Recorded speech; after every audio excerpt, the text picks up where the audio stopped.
Hi, I'm Annie Botticelli, and this is the Storyteller Forecast for Cancer for April 2015. Go to my website, aspiritualspark.com, or click on the link below this video to see more about my personal live coaching and to see more about my new virtual coaching program, 28-day coaching program called Shine, both of which are available on a sliding scale, both of which are intended to help you create brilliantly in this world, learn the rules of the game, and be able to play and have even more fun. And while you're there, sign up for my free email newsletter where you can become part of my community. So what's going on in April? Every time it's eclipse time, these are game changer months or periods of time. You might already have started to have the whispers or the stories or the people come into your life who are going to change them forever, or events. And many of these things that have been happening are eclipse related. So often we'll get eclipse news or eclipse experiences coming in 6 weeks before the eclipses. So this started in the beginning of February. 6 weeks before the solar eclipse, March 20th, 6 weeks before this April 4th lunar eclipse in Libra. So we know that at full moons, we have a fullness, a welling up, completion, endings, closings of chapters. And when we have an eclipse on a full moon, that full moon carries the weight of 3 full moons, and sometimes the drama of 3 full moons, and sometimes the emotions of 3 full moons. So that's what we have going on April 4th. So the whole first week of the month is very much entrenched in this energy. And like I said, time leading up to now, your stories might be showing up. So if someone new has come into your life, many of these stories are going to be relationship based. Someone leaving your life completely or in a certain context, a closing of a certain part of your relationship, and someone new coming in. Many people are going to have that experience or have already had someone new come in, which thereby closed out the previous relationship. A lot of that is happening, especially for Cancers right now and in the recent time leading up till now. And some of you are going to have closings within a relationship and then the moving on of that relationship, either in a different context or in a new, better, brighter way. Just some facet of the relationship closing out. Lots of things going on with relationships. Many different ways that can look. So we started the month with this lunar eclipse, and we have it opposing Uranus. So Uranus brings things out of the blue. We have it squaring Pluto. Pluto is the planet of birth and death and transformation and rebirth and regeneration. Now these are challenging angles. So it could be that the things that are going away from your life, either they don't want to go away and they're putting up some resistance, or it could be that you don't want them to go away and you're having a difficult time with it because of that. But there's some sort of conflict or some sort of challenge that's coming from the endings. And this can be especially strong during this time of the month. But we have other things going on besides the eclipses.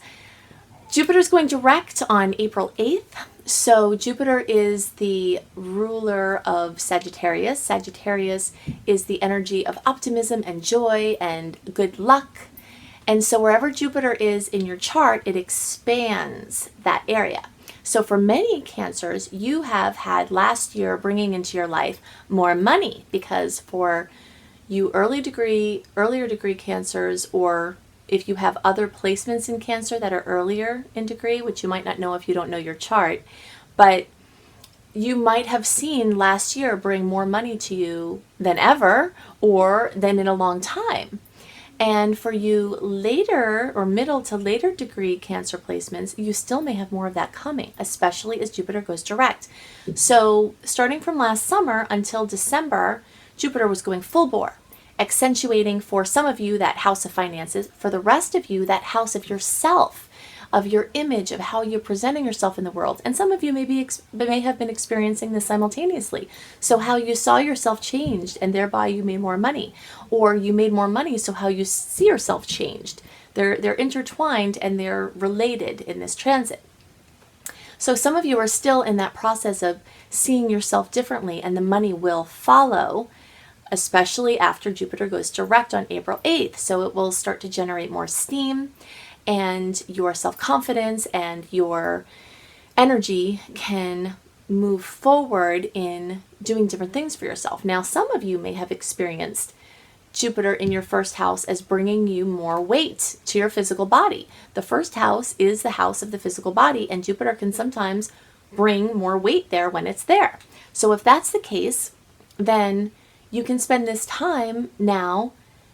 If you weren't wanting to gain weight, you can work with the reasons why you gained weight and heal on deeper levels why that happens. A lot of times people are eating emotionally, and if that is not rectified, then there'll always be this yo-yo situation. If you are in resonance with eating when you are sad, then whenever you're sad, then you're going to eat. But if you heal within yourself, the need to do that, the need to sabotage yourself by eating things that aren't good for you, then you can make permanent healing come from this time.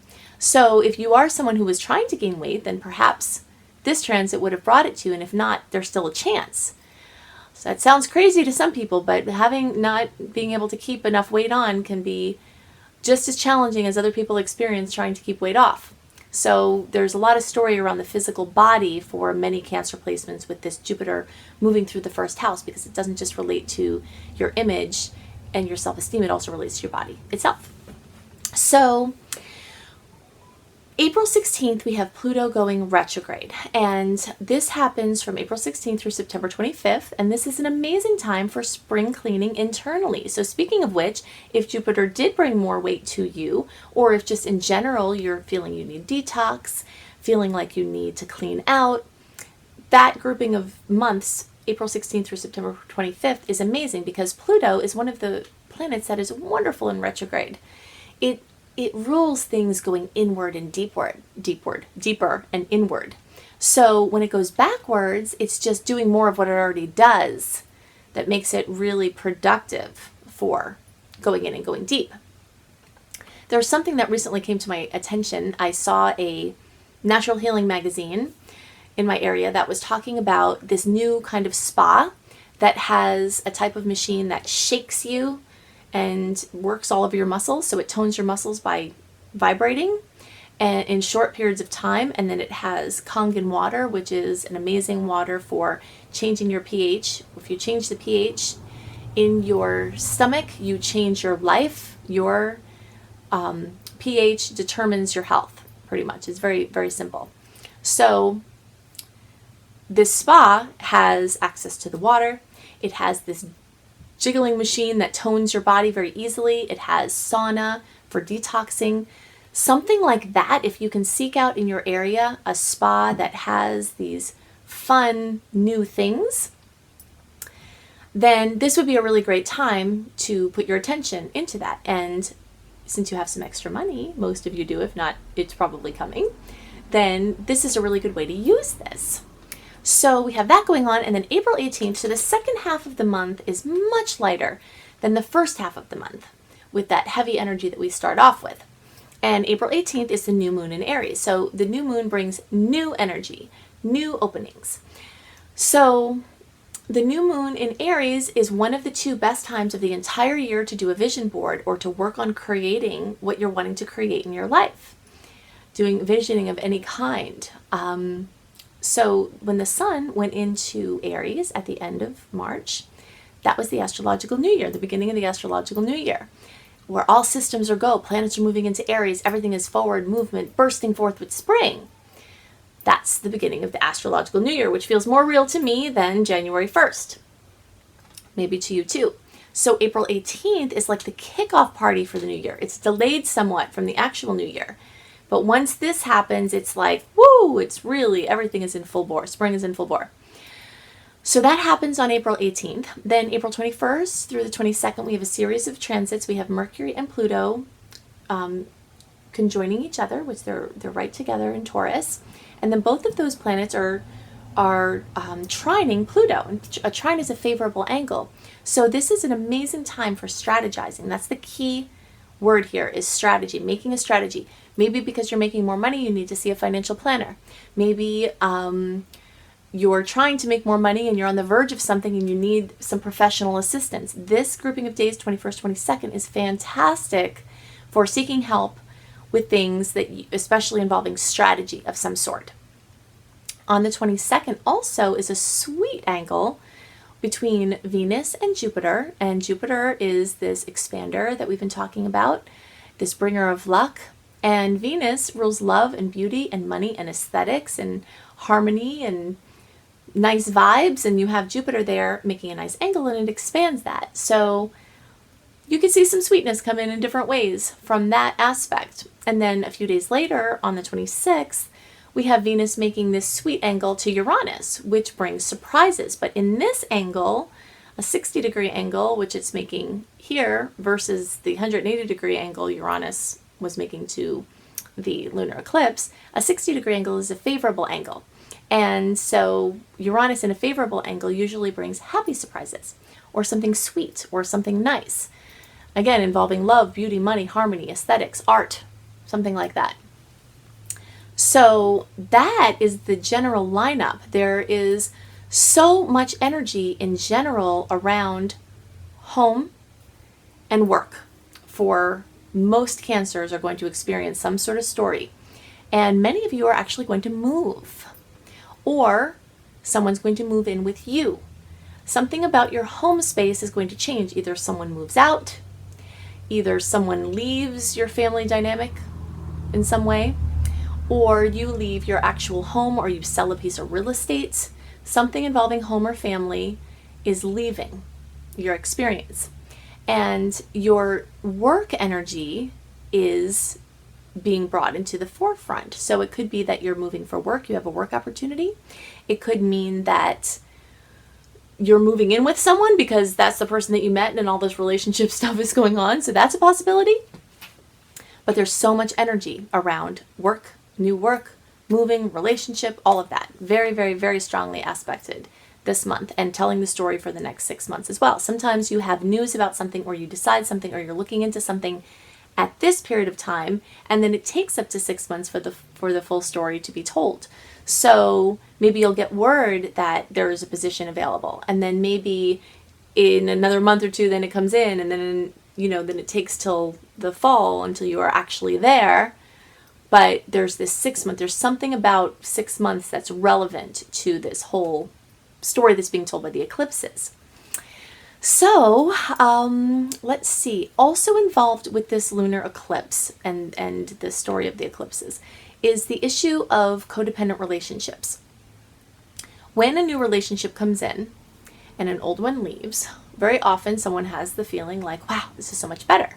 And sometimes it is. Sometimes legitimately something has healed and you've brought in something positive that will stay better than it was.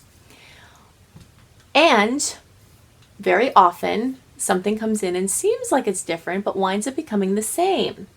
So you really need to be honest and look out for this, because the energies of Aries, which the solar eclipse was at 29 degrees of Pisces, but it's very much affecting Aries energy, which is the self, and Libra, which is what the lunar eclipse was in, is the relationship. So there's this story of the difference between yourself and other people, how you hold your space when you're in relationship with other people, how you hold your mood when someone around you is a sourpuss.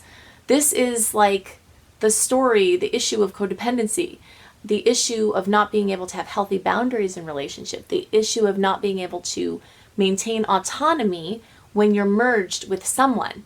So just be aware that the relationship that might have come in, whether it's the same one, a different dimension of it, or whether it's a new one, and maybe this is still coming for you, maybe this hasn't happened yet, but there's something having to do with how you lose yourself in relationship and how you can strengthen your inner realms so that you can interact with people in fulfilling, intimate ways, and then still be able to hold your space and not have all their problems be your problems and not have all your problems be their problems. And this adds to your enjoyment of life and your functionality in relationships. And this eclipse is telling the story so strongly.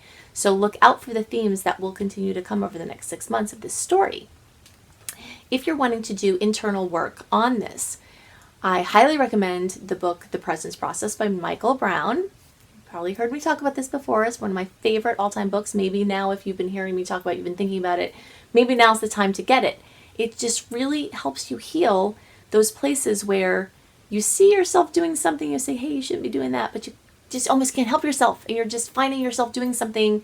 I'm doing it again. How do I stop doing it again? Well, one of the answers to how you stop doing it again is deep integrative work like that process offers. So I would love to help you further. I'd love to see your chart. I can't see your personal chart from your horoscope, and I'd like very much to. If you're interested in strengthening the weak links that get activated with challenging transits so that you can be supported and not feel like you're constantly being thrown around by the stars, that is my department. You can go to my website, aspiritualspark.com, and see more about my personal readings and connect with me about that. You can also sign up for my virtual coaching program, my 28-day virtual coaching program called Shine, which has a sliding scale and is very accessible at that lower scale to everyone who really wants to bring more positivity, more flow, clearing up of stagnancy in your field, and really powerful energy work that can help you make your life better. So you can see that at my website, and you can also sign up for my free email newsletter, which makes you part of my community. So I hope you have a wonderful April, and I'll see you next month. Bye.